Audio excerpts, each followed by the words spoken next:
Praise the lord. ప్రభు అయిన యేసుక్రీస్తు ప్రశస్త నామములో మీ అందరికీ హృదయపూర్వకమైన వందనాలు తెలియపరుస్తున్నాను. హోసన్నా మినిస్ట్రీస్ ತರಪುನ. Praise the Lord. ನಿಮ್ಮೆಲ್ಲರಿಗೂ ನಮ್ಮ ಹೋಸನ್ನ ಮಿನಿಸ್ಟ್ರೀಸ್ ವತಿಯಿಂದ ಹೃದಯಪೂರ್ವಕವಾದಂಥ ವಂದನೆಗಳನ್ನು ಸಲ್ಲಿಸುತ್ತಾ ಇದ್ದೇನೆ. ಪ್ರಿಯುಲರ, ಪ್ರತಿ సందేశాన్ని మీరు ఆలకిస్తున్నారని, ఈ సందేశాల ద్వారా ఆధ్యాత్మికమైన మేలులు పొందుకుంటున్నారని నేను విశ్వసిస్తున్నాను.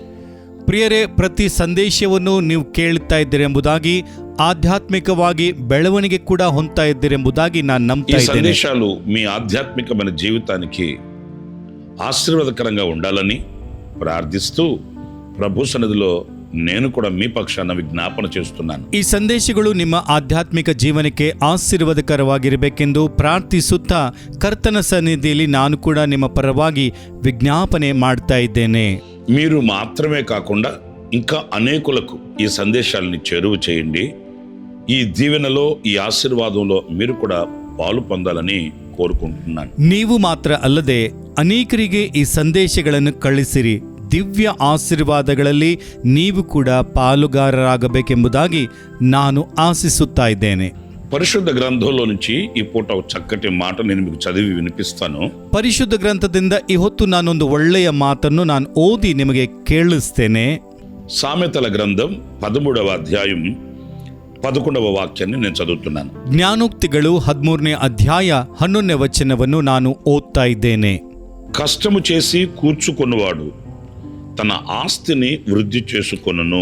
ಪ್ರಯಾಸದಿಂದ ಐಶ್ವರ್ಯವನ್ನು ಕೂಡಿಸುವವನು ವೃದ್ಧಿಗೊಳಿಸುವನು. ఈ వాక్యంలో కష్టం చేసి కూర్చుకోవడం, ಈ ವಾಕ್ಯ ಭಾಗದಲ್ಲಿ ಕಷ್ಟಪಟ್ಟು ಕೂಡಿಸುವುದು. ఈరోజు మనమంతా కూడా కష్టం చేస్తూనే ఉన్నాం, కూర్చుకుంటూనే ఉన్నాము, అనేక వాటిని ಸಂಪಾದಿಸಿಕೊಂಡೂನೇ ఉంటున్నాం. ಇದನ್ನ ನಾವೆಲ್ಲ ಕಷ್ಟಪಡ್ತಾ ಇದ್ದೇವೆ, ಕೂಡಿಸಿಕೊಳ್ತಾ ಇದ್ದೇವೆ, ಅನೇಕ ವಾದಗಳನ್ನು ಸಂಪಾದಿಸಿಕೊಳ್ತಾ ಇದ್ದೇವೆ. ಅವಸರమైనవి కొన్నైతే అనవసరమైనవి ఎన్నో కూర్చుకుంటున్నాం. ನಮಗೆ ಬೇಕಾಗಿರುವುದು ಸ್ವಲ್ಪ, ಆದರೆ ಬೇಕಾಗದೇ ಇರುವ ಅನೇಕ ವಾದಗಳನ್ನು ನಾವು ಕೂಡಿಸಿಟ್ಕೊಳ್ತಾ ಇದ್ದೇವೆ. వాటి వలన మనకు ఎంతవరకు ఉపయోగము అనేది విశ్లేషించడం, వివరంగా తెలుసుకొని ముందుకు వెళ్ళడం అనేది చాలా ಶ್ರೇಷ್ಠమైన ಸಂಗತಿ. ಅವುಗಳಿಂದ ನಮಗೆ ಎಷ್ಟು ಲಾಭ ಆಗ್ತದೆ, ಅವುಗಳಿಂದ ನಮಗೆ ಏನು ಪ್ರಯೋಜನ ಎಂಬುದಾಗಿ ಯೋಚನೆ ಮಾಡಿ ಮುಂದೆ ಹೋಗುವುದು ಬಹಳ ಮುಖ್ಯವಾದದ್ದು. పరిశుద్ధ గ్రంథాన్ని మనం చదివినప్పుడు మనం ఏమి కూర్చుకోవాలి అనేది మనకు కొన్ని విషయాలు మనం ఈ పూట ధ్యానించుకోవడానికి దోహదపడుతుంది పరిశుద్ధ గ్రంథంలోని ಲೇಖನಾలు. ಸತ್ಯವೇದವನ್ನು ನಾವು ಓದುವಾಗ ಯಾವುದನ್ನು ನಾವು ಕೂಡಿಸಿಟ್ಟುಕೊಳ್ಬೇಕೆಂಬುದಾಗಿ ಸತ್ಯವೇದವು ಈ ಹೊತ್ತು ನಮಗೆ ವಾಕ್ಯದ ಮುಖಾಂತರ ನಮ್ಮೊಂದಿಗೆ ಮಾತಾಡ್ತಾ ಇದೆ. ಯೆಶಯ ಗ್ರಂಥಂ 30వ అధ్యాయం మొదటి వాక్యంలో మనం చదివినప్పుడు, ಯೆಶಾಯನ ಗ್ರಂಥ 30ನೇ ಅಧ್ಯಾಯ 1ನೇ ವಾಕ್ಯವನ್ನು ನಾವು ಓದುವುದಾದರೆ, యెహోవా వాక్కు ఇదే, లోబడని పిల్లలకు శ్రమ, పాపమునకు పాపము కూర్చుకొన్నట్లు వారు నన్ను ಅಡಗಕ ಆಲೋಚನೆ చేయుదురు. ಯೆಹೋವನು ಹೀಗೆ ಅನ್ನುತ್ತಾನೆ, ತಿರುಗಿ ಬೀಳುವ ಮಕ್ಕಳಿಗೆ ಅಯ್ಯೋ, ಅವರು ಆಲೋಚನೆಯನ್ನು ಮಾಡುತ್ತಾರೆ, ಆದರೆ ನನ್ನಿಂದಲ್ಲ, ನನ್ನ ಆತ್ಮ ಪ್ರೇರಿತರಾಗದೆ ಉಪಾಯವನ್ನು ನೇಯ್ದು ಪಾಪದ ಮೇಲೆ ಪಾಪವನ್ನು ಸೇರಿಸಿಕೊಂಡಿದ್ದಾರೆ. ఇక్కడ పాపమును కూర్చుకొనుచున్నారు అనే మాట మనం ఆలోచించవలసిన విషయమే. ಇಲ್ಲಿ ಪಾಪವನ್ನು ಸೇರಿಸಿಕೊಂಡಿದ್ದಾರೆ ಎಂಬ ಮಾತನ್ನು ಆಲೋಚನೆ ಮಾಡಬೇಕಾಗಿದೆ. పాపము అనేది ఒక భీకరమైనది, ఎందుకంటే అది చీకటి సంబంధమైనది. ಪಾಪ ಎಂಬುದು ಭಯಂಕರವಾದದ್ದು, ಯಾಕೆಂದರೆ ಅದು ಕತ್ತಲಿಗೆ ಸಂಬಂಧಪಟ್ಟದ್ದು. దేవునికి మనకు ఎడబాటును కలిగించేది, ನಮ್ಮನ್ನು ದೇವರಿಂದ ದೂರ ಮಾಡುವಂಥದ್ದು, దేవుని ముఖమును మనకు దూరం చేసి మరుగు చేసేది, ದೇವರ ಮುಖವನ್ನು ನಮ್ಮಿಂದ ದೂರ ಮಾಡಿ ಮರೆ ಮಾಡುವಂಥದ್ದು, దేవునితో సమాధానమును పోగొట్టేది, ದೇವರೊಂದಿಗೆ ಸಮಾಧಾನವನ್ನು ತೆಗೆದುಹಾಕುವುದು, ఆయన సముఖములో మనలను నిలవనివ్వకుండా అయోగ్యునిగా మార్చేది, ಆತನ ಸಮ್ಮುಖದಲ್ಲಿ ನಾವು ನಿಂತುಕೊಳ್ಳದಂತೆ ಅಯೋಗ್ಯರನ್ನಾಗಿ ಮಾಡಿಬಿಡುತ್ತದೆ. ఒకే మాట చెప్పాలి అని అనుకుంటే మనలను మరణమునకు ఆహుతి చేసేదే పాపం. ಒಂದೇ ಮಾತಿನಲ್ಲಿ ಹೇಳಬೇಕಾದ್ರೆ ನಮ್ಮನ್ನು ಮರಣಕ್ಕೆ ಆಹುತಿ ಮಾಡುವಂಥದ್ದೇ ಪಾಪ. ఈరోజు కష్టపడి శ్రమించి ఈ పాపాన్ని కూర్చుకోవడం ఏంటి? ಇದನ್ನ ಕಷ್ಟಪಟ್ಟು ಶ್ರಮೆಪಟ್ಟು ಈ ಪಾಪವನ್ನು ಸೇರಿಸಿಕೊಳ್ಳುವುದು ಅಂದ್ರೆ ಏನು? ఈ రోజున అనేకులు ఏది మనం కూర్చుకుంటున్నామనే విశ్లేషణ లేకుండా ఈ పాపాన్ని కూర్చుకొని పాపము వలన వచ్చిన నాశనానికి ఆహుతి అయిపోతున్నారండి. ಇದನ್ನ ಅನೇಕರು ಯಾವುದನ್ನು ಕೂಡಿಸಿಟ್ಕೊಳ್ತಾ ಇದ್ದಾರೆ ಎಂಬುದಾಗಿ ಗೊತ್ತಾಗದೆ ಪಾಪದಿಂದ ಅನೇಕರು ನಾಶನಕ್ಕೆ ಆಹುತಿ ಆಗ್ತಾ ಇದ್ದಾರೆ. జీవితంలో ఓడిపోతున్నారు. ಜೀವನದಲ್ಲಿ ಸೋತು ಹೋಗ್ತಾ ಇದ್ದಾರೆ. అనేక విషయాలలో విసిగిపోతున్నారు. ಅನೇಕ ವಿಷಯದಲ್ಲಿ ಬೇಸರಗೊಳ್ತಾ ಇದ್ದಾರೆ. దేవుని దివ్యమైన దీవెనలకి పాత్రులు కాలేక ఓ శాపాన్ని అనుభవిస్తూ ఇదే నా కర్మ అని భారాన్ని మోస్తూ విసిగిపోతున్న జీవితాన్నే ఈ రోజున ఈడ్చుకొని వెళుతున్నారు అని చెప్పడంలో సందేహం ఏమీ కూడా లేదు. ದೇವರ ದಿವ್ಯ ಆಶೀರ್ವಾದಕ್ಕೆ ಪಾತ್ರರಾಗದೆ ಶಾಪವನ್ನು ಅನುಭವಿಸುತ್ತಾ ಇದೇ ನನ್ನ ಕರ್ಮ ಎಂಬುದಾಗಿ ಅನೇಕರು ಬೇಸರವಾದ ಜೀವನದಲ್ಲಿ ನಡೀತಾ ಇದ್ದಾರೆ ಎಂಬುದಾಗಿ ಹೇಳಲಿಕ್ಕೆ ಸಂದೇಹವೇನಿಲ್ಲ. నరుని దేవుడు కలుగు చేసినప్పుడు పరిశుద్ధినిగా దేవుడు నరుని చేశాడు. ದೇವರು ಮೊದಲು ಮನುಷ್ಯನನ್ನು ಉಂಟು ಮಾಡುವಂತ ಸಮಯದಲ್ಲಿ ಪರಿಶುದ್ಧನನ್ನಾಗಿ ఈ ಉಂಟು ಮಾಡಿದ. పరిశుద్ధతలో నిలిచిన నరుడు అన్ని కూడా ఆశీర్వాదకరంగా అనుభవిస్తూ అడుగులు వేస్తూ ఆనందిస్తూ వచ్చాడు.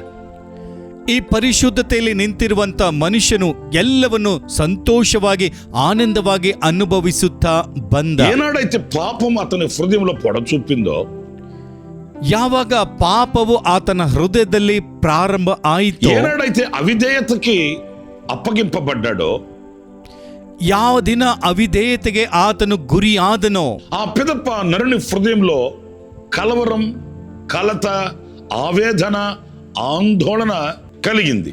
ಆ ದಿನದಿಂದ ಮನುಷ್ಯನ ಹೃದಯದಲ್ಲಿ ಕಳವಳ, ಹೊಟ್ಟೆ ಕಿಚ್ಚು, ಆಂದೋಲನೆ ಇವೆಲ್ಲ ಪ್ರಾರಂಭ ಆಯಿತು. ప్రియమైన వారలారా చూడండి, ప్రశాంతంగా ఉన్న జీవితంలో ఈ కలత ఎందుకు ప్రారంభమైందంటే పాపం. ಪ್ರಿಯರೇ ನೋಡಿರಿ, ಪ್ರಶಾಂತತೆಯಿಂದ ಇರುವಂತ ಜೀವನದಲ್ಲಿ ಇದೆಲ್ಲ ಯಾಕೆ ಪ್ರಾರಂಭ ಆಯಿತು ಅಂತಂದ್ರೆ ಪಾಪ. దేవునితో అత్యున్నతమైన సహవాస సంబంధం తెగిపోయిందంటే కారణం పాపం. ದೇವರೊಂದಿಗೆ ಅತ್ಯುನ್ನತವಾಗಿರುವಂತ ಸಂಬಂಧ, ಬಾಂಧವ್ಯ ಮುರಿದು ಹೋಯಿತು. ಇದಕ್ಕೆ ಕಾರಣ ಏನಂದ್ರೆ ಪಾಪ. గచ్చ పొదలు, ముండ్ల తుప్పలు అతని జీవితంలో మొలిచాయి. ಮುಳ್ಳಿನ ಪೊದೆಗಳು, ಮುಳ್ಳುಗಳು ಆತನ ಜೀವನದಲ್ಲಿ ಬೆಳೆಯಲಿಕ್ಕೆ ಪ್ರಾರಂಭ ಆದವು. కష్టపడి శ్రమపడి చెమటోర్చి జీవనాన్ని గడుపుకొనవలసిన దుస్థితి ఏర్పడింది. ಕಷ್ಟಪಟ್ಟು ಬೆವರನ್ನು ಸುರಿಸಿ ಜೀವನವನ್ನು ಜೀವಿಸಬೇಕಾದಂತ ದುಸ್ಥಿತಿ ಪಾಲಾಯಿತು. ఇంత కఠోరమైన కష్టకాలం ఎందుకు వచ్చిందంటే కారణం పాపం. ಇಷ್ಟು ಕಠೋರವಾಗಿರುವ ಕಷ್ಟಕಾಲ ಯಾಕೆ ಬಂದಿದೆ ಅಂದ್ರೆ ಇದಕ್ಕೆ ಕಾರಣ ಪಾಪ. నా ప్రియమైన సహోదరులారా, ఈ పాపమును మనం గుర్తించి ఒకవేళ తెలియసో తెలియకో ఈ పాపాన్ని కూర్చుకుంటున్న అవివేకులుగా మనం ఉంటే ఈ క్షణాన పశ్చాత్తాప్తులమై మరన్నటికీ ఆ మార్గాన వెళ్లకుండా జాగ్రత్త పడవలసిన అవసరం ఉంది. మనం ఆ దైవ సహాయాన్ని కోరుకొనవలసిన అవసరం ఎంతైనా కూడా ఉంది అనేది మనం గుర్తించాలి. ನನ್ನ ಪ್ರಿಯ ಸಹೋದರರೇ, ಈ ಪಾಪವನ್ನು ನಾವು ಗುರುತಿಸಿ ಒಂದು ವೇಳೆ ತಿಳಿದು ತಿಳಿಯದೆ ಪಾಪವನ್ನು ಮಾಡ್ತಾ ಇರುವ ಅವಿವೇಕಿಗಳಂತೆ ನಾವಿದ್ದರೆ ಈ ಕ್ಷಣದಲ್ಲಿ ಪಶ್ಚಾತ್ತಾಪ್ತರಾಗಿ ಮತ್ತೆ ಎಂದಿಗೂ ಆ ಪಾಪದ ಮಾರ್ಗದಲ್ಲಿ ಹೋಗದೆ ಜಾಗರೂಕರಾಗಿರುವಂಥ ಅವಶ್ಯಕತೆ ಇದ್ದೇ ಇದೆ. ನಾವು ದೈವ ಸಹಾಯವನ್ನು ಕೋರಿಕೊಳ್ಳಬೇಕಾದಂಥ ಅವಶ್ಯಕತೆ ಕೂಡ ಇದ್ದೇ ಇದೆ. మరొక విషయాన్ని నేను మీకు జ్ఞాపకం చేస్తాను. మనం కూర్చుకొనవలసినది ಇನ್ನೊಂದು ವಿಷಯವನ್ನು ನಾನು ನಿಮಗೆ ಜ್ಞಾಪಕ ಮಾಡ್ತೇನೆ. ನಾವು ಕೂಡಿಸಿಟ್ಟುಕೊಳ್ಳಬೇಕಾದದ್ದು సామెతల గ్రంథం 6వ అధ్యాయం 8వ వాక్యంలో మనం గమనించినప్పుడు, ಜ್ಞಾನೋಕ್ತಿಗಳು 6ನೇ ಅಧ್ಯಾಯ 8ನೇ ವಚನದಲ್ಲಿ ನಾವು ಗಮನಿಸುವುದಾದರೆ, వేసవి కాలమందు ఆహారము సిద్ధపరచుకొనును, కోతకాలమందు ధాన్యము కూర్చుకొనును. ಬೇಸಿಗೆಯಲ್ಲಿ ಅದು ತನ್ನ ಆಹಾರವನ್ನು ಸಂಗ್ರಹಿಸಿಕೊಂಡು ಸುಗ್ಗಿಯಲ್ಲಿ ತನ್ನ ಆಹಾರವನ್ನು ಕೂಡಿಸಿಕೊಳ್ಳುವುದು. ప్రియులారా చూడండి, ఆహారమును కూర్చుకొనును. ಪ್ರಿಯರೇ ನೋಡಿರಿ, ಆಹಾರವನ್ನು ಸಂಗ್ರಹಿಸಿಕೊಳ್ಳುವುದು. ఇది శరీర సంబంధమైన ఆహారం కావచ్చు, ఆత్మ సంబంధమైన ఆహారము కావచ్చు. ಇದು ಶರೀರ ಸಂಬಂಧವಾಗಿರುವಂತ ಆಹಾರ ಆಗಿರಬಹುದು ಅಥವಾ ಆತ್ಮ ಸಂಬಂಧವಾದಂತ ಆಹಾರ ಕೂಡ ಆಗಿರಬಹುದು. ఆహారము అనేది మనకు నిత్యవసరం. ಆಹಾರ ಎಂಬುದು ನಮಗೆ ನಿತ್ಯ ಅವಶ್ಯಕತೆ ಆಗಿದೆ. ఆహారం లేకపోతే మనం బలహీన పడిపోతాం, ಆಹಾರ ಇಲ್ಲದೆ ಹೋದ್ರೆ ನಾವು ಬಲಹೀನರಾಗ್ತೇವೆ, నీరసిల్లిపోతాం, ಸುಸ್ತಾಗ್ತದೆ, ముందుకు వెళ్ళలేము, జీవితం మనుగడ కొనసాగించలేము. ಮುಂದಕ್ಕೆ ಹೋಗ್ಲಿಕ್ಕೆ ಆಗಲ್ಲ, ನಮ್ಮ ಜೀವನವನ್ನು ಕೂಡ ಸರಿಯಾಗಿ ಇಟ್ಕೊಳ್ಳಲಿಕ್ಕೆ ಆಗಲ್ಲ. శరీర సంబంధమైన ఆహారము అనేది కాసేపు మనం ప్రక్కన పెడితే, ಶರೀರ ಸಂಬಂಧವಾದ ಆಹಾರವನ್ನು ಒಂಚೂರು ನಾವು ಬದಿಯಲ್ಲಿ ಇಡುವುದಾದ್ರೆ ఆత్మ సంబంధమైన ఆహారాన్ని మనం కూర్చుకొనవలసిన వారమై ఉన్నాము అనేది గుర్తించాలి. ಆತ್ಮ ಸಂಬಂಧವಾದ ಆಹಾರವನ್ನು ನಾವು ಕೂಡಿಸಿಟ್ಕೊಳ್ಬೇಕು ಎಂಬುದನ್ನು ನಾವು ಗಮನಿಸಬೇಕು. ఈ ఆత్మ సంబంధమైన ఆహారాన్ని కూర్చుకున్న వ్యక్తి అలసిపోడు, సొలసిపోడు, సొక్కిపోడు, బలహీనమైపోడు. ಈ ಆತ್ಮ ಸಂಬಂಧವಾದಂಥ ಆಹಾರವನ್ನು ಕೂಡಿಸಿಕೊಳ್ಳುವಂಥ ವ್ಯಕ್ತಿ ಸುಸ್ತಾಗುವುದಿಲ್ಲ, ಬಲಹೀನನಾಗುವುದಿಲ್ಲ, ಬಿದ್ದು ಹೋಗುವುದಿಲ್ಲ. ఈ ఆత్మ సంబంధమైన ఆహారం ఎప్పటికప్పుడు మనం కూర్చుకొనవలసిన ಅವಶ್ಯಕತೆ ఉంది. ಈ ಆತ್ಮ ಸಂಬಂಧವಾದಂಥ ಆಹಾರವನ್ನು ಎಂದಿಗೆ ಬೇಕಾಗಿರುವುದು ಅಂದಿಗೆ, ಎಂದಿಗೆ ಬೇಕಾಗಿದ್ದು ಅಂದಿಗೆ ಕೂಡಿಸಿಟ್ಕೊಳ್ಬೇಕು. ఇశ్రాయేలీయుల చరిత్రలో మనం గమనించినప్పుడు దేవుడు వారికి అనుగ్రహించిన ఆ మన్నా ఏనాటికి ఆనాడు వాళ్ళకి అందిస్తూ వచ్చాడు. ಇಸ್ರಾಯೇಲರ ಚರಿತ್ರೆಯನ್ನು ನಾವು ಗಮನಿಸುವುದಾದ್ರೆ ದೇವರು ಅವರಿಗೆ ಯಾವ ದಿನ ಬೇಕಾಗಿರುವ ಮನ್ನವನ್ನು ಆ ದಿನ ಕೊಡ್ತಾ ಬಂದ. ఏనాటికి కావలసిన ఆహారం ఆనాడు వాళ్ళకు అనుగ్రహించి వాళ్ళని బలపరిచాడు. వాళ్ళ కాళ్ళు వాసిపోకుండా శక్తినిచ్చాడు. 40 సంవత్సరాల సుదీర్ఘమైన ప్రయాణంలో వాళ్ళు నడవడానికి, నిలవడానికి, ఉండడానికి కావలసిన శక్తిని అనుగ్రహించాడు. ಯಾವ ದಿನಕ್ಕೆ ಬೇಕಾಗಿರುವಂತ ಆಹಾರವನ್ನು ಆ ದಿನ ಅವರಿಗೆ ಅನುಗ್ರಹಿಸಿ ಅವರ ಕಾಲಿಗೆ ಬಾವು ಬರದಂತೆ 40 ವರ್ಷಗಳು ಸುದೀರ್ಘ ಪ್ರಯಾಣದಲ್ಲಿ ಅವರು ದಣಿದು ಹೋಗದಂತೆ ಸಹಾಯ ಮಾಡಿದ. మన విశ్వాసపు యాత్రలో కూడా, ನಮ್ಮ ವಿಶ್ವಾಸದ ಯಾತ್ರೆಯಲ್ಲಿ ಕೂಡ మనం ఎక్కడ అలసిపోకుండా మన విశ్వాసపు యాత్రను మనం కొనసాగించి మన గమ్యానికి మనం చేరుకోవాలి అన్నప్పుడు ఈ ఆహారాన్ని మనం కూర్చుకొనవలసిన వారమై ఉన్నాం. ನಮ್ಮ ವಿಶ್ವಾಸದ ಯಾತ್ರೆಯಲ್ಲಿ ಎಂದಿಗೂ ಕೂಡ ನಾವು ದಣಿದು ಹೋಗದೆ ಈ ಆತ್ಮೀಯವಾದ ಆಹಾರವನ್ನು ನಾವು ಕೂಡಿಸಿಟ್ಕೊಳ್ಬೇಕು. ఏంటి ఈ ఆహారము అనంటే దేవుని వాక్యమే. ಯಾವುದು ಈ ಆಹಾರ ಅಂತಂದ್ರೆ ದೇವರ ವಾಕ್ಯವೇ. రొట్టె వలన మనిషి బ్రతకడు, కానీ దేవుని నోట వచ్చు మాట వలన జీవిస్తాడు అని యేసయ్య చెప్పాడు. ರೊಟ್ಟಿಯಿಂದ ಮನುಷ್ಯನು ಬದುಕುವುದಿಲ್ಲ, ಆದ್ರೆ ಯೇಸುವಿನ ಬಾಯಿಂದ ಬರುವಂತ ಮಾತಿನಿಂದ ಮನುಷ್ಯನು ಬದುಕ್ತಾನೆಂಬುದಾಗಿ ದೇವರು ಹೇಳ್ತಾನೆ. దేవుని మాట మనల్ని బ్రతికించేది. ದೇವರ ಮಾತು ನಮ್ಮನ್ನು ಬದುಕಿಸುತ್ತದೆ. దేవుని మాటే మనకు జీవమై ఉన్నది. ದೇವರ ಮಾತೇ ನಮಗೆ ಜೀವವಾಗಿದೆ. ఈ దేవుని మాటే మనకు నడకను నేర్పేది, గమ్యం చేర్పించేది. ಈ ದೇವರ ಮಾತೆ ನಮಗೆ ನಡೆಯುವುದನ್ನು ಹೇಳಿಕೊಳ್ತದೆ, ನಮ್ಮ ಗುರಿಗೆ ನಮ್ಮನ್ನು ಸೇರಿಸುತ್ತದೆ. మరి ఈరోజు దేవుని వాక్యానికి మనం ఎంత విలువిస్తున్నాము అనేది, ఎంత కూర్చుకుంటున్నాము అనేది, ఎంత ఆసక్తిని చూపిస్తున్నాము అనేది మనం విమర్శించుకోవలసిన విషయం కాదా? ಈ ದಿನ ನಮ್ಮ ದೇವರ ಮಾತುಗಳಿಗೆ ನಾವು ಎಷ್ಟು ಬೆಲೆ ಕೊಡ್ತಾ ಇದ್ದೇವೆ, ಎಷ್ಟು ನಾವು ಅದನ್ನು ಕೂಡಿಸಿಟ್ಕೊಳ್ತಾ ಇದ್ದೇವೆ ಎಂಬುದಾಗಿ ಗಮನಿಸಬೇಕಾದಂತ ವಿಷಯ ಅಲ್ವಾ? దేవుని వాక్యం సమృద్ధిగా ఉంది. ದೇವರ ವಾಕ್ಯವು ಸಮೃದ್ಧಿಯಾಗಿ ಇದೆ. ఈ సమృద్ధి అయిన దేవుని వాక్యం అనే ఆహారాన్ని కూర్చుకొనేడు వారు ఎంతమంది? ಈ ಸಮೃದ್ಧಿಯಾಗಿರುವಂತ ದೇವರ ವಾಕ್ಯವೆಂಬ ಆಹಾರವನ್ನು ಕೂಡಿಸಿಟ್ಕೊಳ್ಳುವಂತವರು ಎಷ್ಟು ಜನ? చూడండి, ఈ రోజున ఈ సోషల్ మీడియాలో అనేక మంది దైవజనులు మంచి చక్కటి వర్తమానాలు అందిస్తున్నారు. ನೋಡಿರಿ, ಈ ದಿನಗಳಲ್ಲಿ ಈ ಸೋಷಿಯಲ್ ಮೀಡಿಯಾದಲ್ಲಿ ಅನೇಕ ದೈವ ಸೇವಕರು ಒಳ್ಳೆಯ ವರ್ತಮಾನವನ್ನು ಹೇಳ್ತಾ ಇದ್ದಾರೆ. వాటి యందు ఆసక్తి కలిగి వాటిని కూర్చుకొని ఆ దైవ సందేశము అనే దేవుని వాక్యం అనే ఆహారాన్ని కూర్చుకొని బలవంతులవుతున్న వాళ్ళు ఎంతమంది? ఆ ఆహారాన్ని కాళరాసి కాలధన్ని ಬಲಹೀನಲೈಪೋತುನ್ನ వాళ్ళు ಎಂತమంది? ಅವುಗಳ ಕಡೆಗೆ ಶ್ರದ್ಧೆಯನ್ನು ತೋರಿಸಿ ಆ ವಾಕ್ಯವನ್ನು ಕೇಳಿ ಆ ವಾಕ್ಯವನ್ನೆಲ್ಲ ಕೂಡಿಸಿಟ್ಕೊಳ್ಳುವಂತವರು ಎಷ್ಟು ಜನ, ಹಾಗೆ ಆ ವಾಕ್ಯದಿಂದ ದೂರವಾಗ್ತಾ ಇರುವಂತವರು ಕೂಡ ಎಷ್ಟು ಜನ. దేవుని వాక్యానికి నీ హృదయాన్ని అప్పగిస్తే, ದೇವರ ವಾಕ್ಯಕ್ಕೆ ನಿನ್ನ ಹೃದಯವನ್ನು ನೀನು ಒಪ್ಪಿಸುವುದಾದ್ರೆ ఆ వాక్యము చేత నీ హృదయం బలపరచబడుతుంది. ಆ ವಾಕ್ಯದಿಂದ ನನ್ನ ಹೃದಯವು ಬಲಗೊಳ್ಳುತ್ತದೆ. ఆ వాక్యము చేత నీ హృదయం ధైర్యాన్ని పొందుకుంటది. ಆ ವಾಕ್ಯದಿಂದ ನಿನ್ನ ಹೃದಯವು ಧೈರ್ಯವನ್ನು ಹೊಂದಿಕೊಳ್ಳುತ್ತದೆ. ఆ వాక్యము చేత నీకు మంచి ఆలోచన కలుగుతుంది.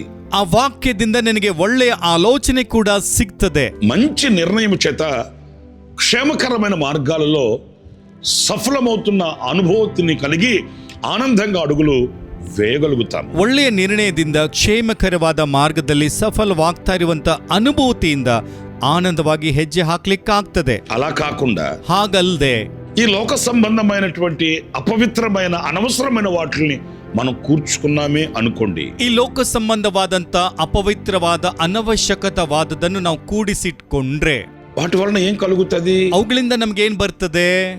మనసు పాడైపోతుంది, ಮನಸ್ಸು ಹಾಳಾಗಿ ಹೋಗ್ತದೆ, హృదయంలో దైవ విరోధమైన కార్యాలు మొలకెత్తుతాయి, ಹೃದಯದಲ್ಲಿ ದೈವ ವಿರೋಧವಾದಂತ ಕಾರ್ಯಗಳು ಬೆಳೀತವೆ.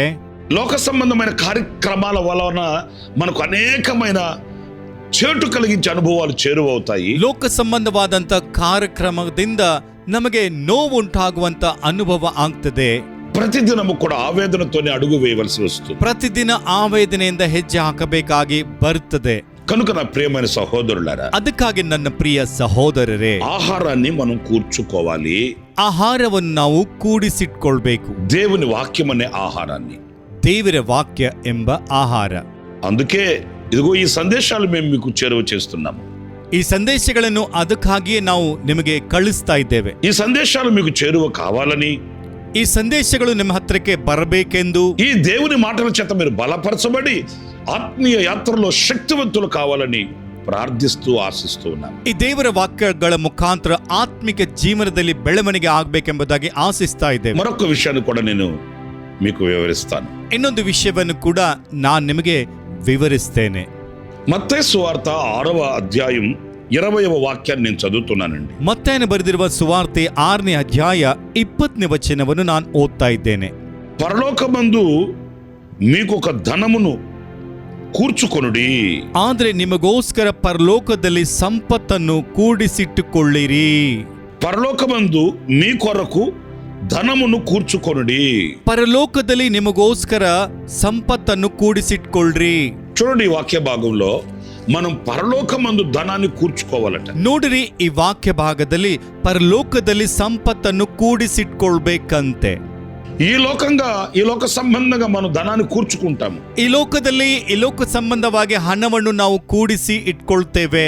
రాబో దినాలకి, ಮುಂಬರುವ ದಿನಗಳಿಗಾಗಿ, రాబో సంవత్సరాలకు, ಮುಂಬರುವ ವರ್ಷಗಳಿಗಾಗಿ, ఇంకా చెప్పాలంటే తరతరాలకు కావలసినవి మనం కూర్చుకొని పేర్చుకొని దాచుకొని మిగలబెట్టుకుంటుంటాం. ಇನ್ನು ಹೇಳ್ತಾ ಹೋದ್ರೆ ಅನೇಕ ತಲೆಮಾರಿಗೆ ಬೇಕಾಗುವಷ್ಟು ನಾವು ಕೂಡಿಸಿಟ್ಕೊಳ್ತೇವೆ. మరి పరలోకమందు ధనమును కూర్చుకోవాలనే ఆసక్తి ఎంతమందికి ఉంది? ಆದ್ರೆ ಪರಲೋಕದಲ್ಲಿ ಸಂಪತ್ತನ್ನು ಕೂಡಿಸಿಟ್ಕೊಳ್ಬೇಕೆಂಬ ಆಸೆ ಎಷ್ಟು ಜನರಿಗಿದೆ? ఈ చిన్నవాణిలో ఎవరికైనా మీరు ఆకలి తీరిస్తే, దప్పిక తీరిస్తే, పరామర్శిస్తే పరలోకమందు మీ ఫలము అధికమగునని కదా వాక్యం సెలవిస్తుంది. ಈ ಚಿಕ್ಕವರಲ್ಲಿ ಯಾರಿಗಾದರೂ ಆಹಾರವನ್ನು ಕೊಟ್ಟು ದಾಹವನ್ನು ನೀಗಿಸುವುದಾದ್ರೆ ಪರಲೋಕದಲ್ಲಿ ನಿಮ್ಮ ಫಲ ಅಧಿಕ ಆಗ್ತದೆ.